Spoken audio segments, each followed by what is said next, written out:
Now अब हम यहाँ पे डिस्कस करते हैं क्वेश्चन नंबर 14 और क्वेश्चन नंबर 14 है हमारे पास sand is pouring from a pipe at the rate of 12 cubic centimeter per second.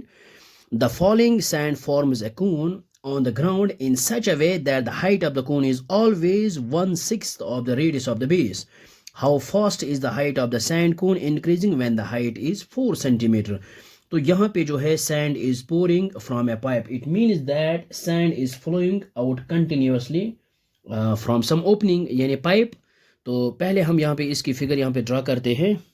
सो मान लीजिए इस पाइप से यहाँ पे सैंड फ्लो हो रहा है और यहाँ पे जो क्या है ये फॉर्म करता है, यहाँ पे कून बना रहा है। सो मान लीजिए इस पाइप से ये जो है फ्लो हो रहा है सैंड और ये फॉर्म करता है कून।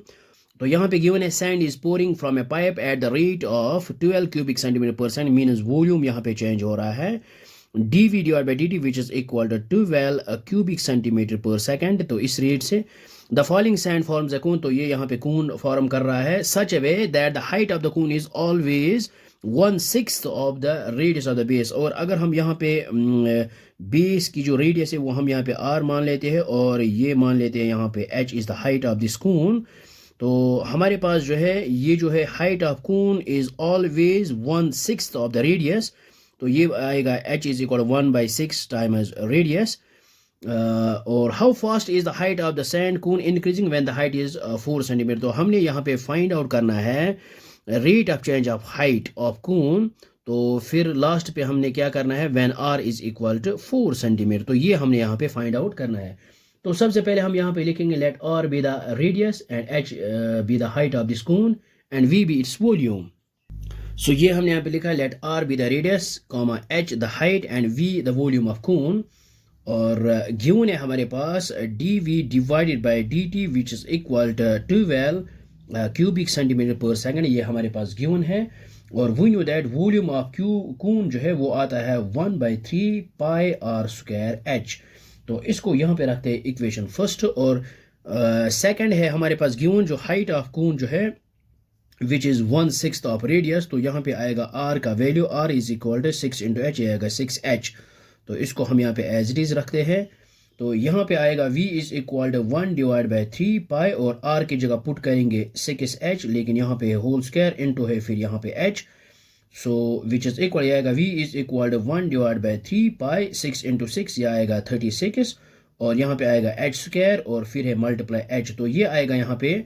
सो यहाँ पे 3 1 r 3 3 इंटू 12 यह आएगा विच इज इक्वल 36। तो ये आएगा हमारे पास 12 पाई और यहाँ पे आएगा h cube because h square into h आएगा h क्यूब। सो v आया हमारे पास 12 पाई h क्यूब। इसको यहाँ पे रखते हैं equation first.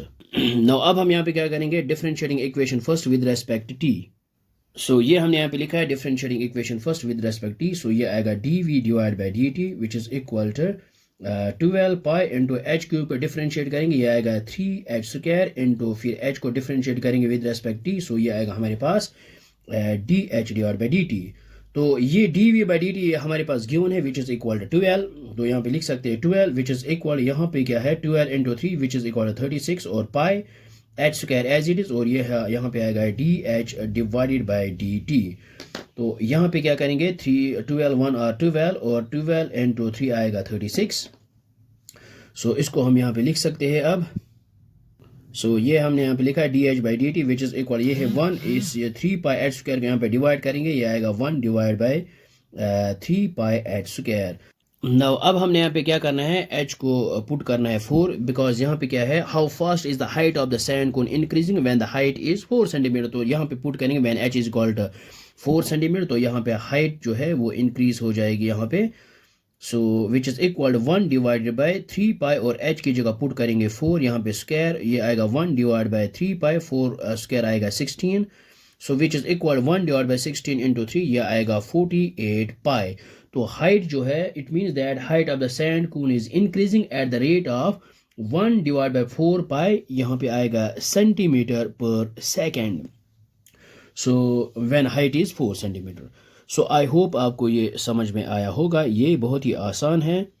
So thanks for watching this video.